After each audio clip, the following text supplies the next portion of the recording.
আসসালামু আলাইকুম শেখ আলিম সাহাতুল্লাহ। আমি মহারাষ্ট্রে পুনেতে শ্রমিকের কাজ করি। আমি রুমে 5 ওয়াক্ত সালাত আদায় করছি। এখানে 1 কিলোমিটার দূরে একটি মসজিদ আছে, কিন্তু এখানকার সবাই পীরপন্থী।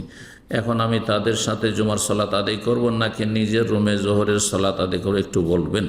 জি, শুধু পীরপন্থী হইলে বড় মুশরিক হয়ে যায় না, কিন্তু যদি মাজারে সেজদা করে, দেখছেন যে মসজিদের ইমাম মাজারে সেজদা করছে অথবা করতে বলছে, মাজারে যেতে বলছে ছেলে মেয়ে 4 জন রোগের আরোগ্যের জন্য, বালা মুসিবত দূর করার জন্য, তাহলে সেই ব্যক্তির পিছনে সালাত পড়া যায় না।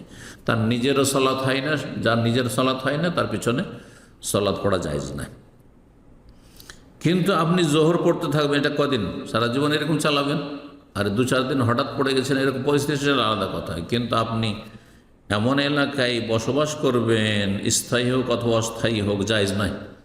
আর সেখানে বছরকে বছর সেখানে আপনি শ্রমিক হিসেবে কাজ করবেন অথবা ব্যবসা বাণিজ্য চালাবেন, এটা জায়েজ নাই। আপনাকে মুসলিম এলাকায় থাকতে হবে। যে কোনো জায়গায় বসবাসের জন্য শর্ত হচ্ছে জুমা এবং জামাত সেখানে করতে পারেন। জুমা থাকতে হবে এবং জামাত সহকারে সালাতের সুযোগ আছে, না হইলে অমুসলিম দেশে, অমুসলিম অঞ্চলে বসবাস করা জায়েজ নয়।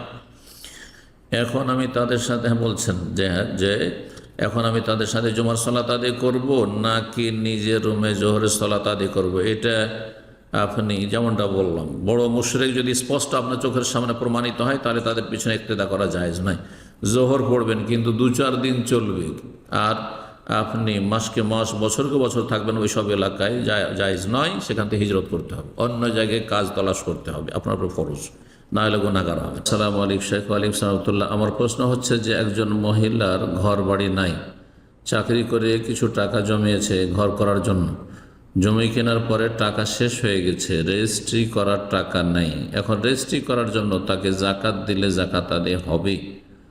যদি এমনটাই হয় যেমনটা লিখেছেন যে তার আর কোনো জমি জায়গা বা অন্য কোনো সম্পদ নেই, ইনকাম সোর্স নেই, জমি রেজিস্ট্রি করার জন্য আর ভিটে মাটিটা কোনো রকম করে কিনেছে, তাহলে রেজিস্ট্রি করার জন্য বা ভিটে মাটি তৈরি করে নেওয়ার জন্য অথবা বাড়ি করার জন্য জাকাত দিতে পারবেন। আল্লাহ তাআলা আলাম।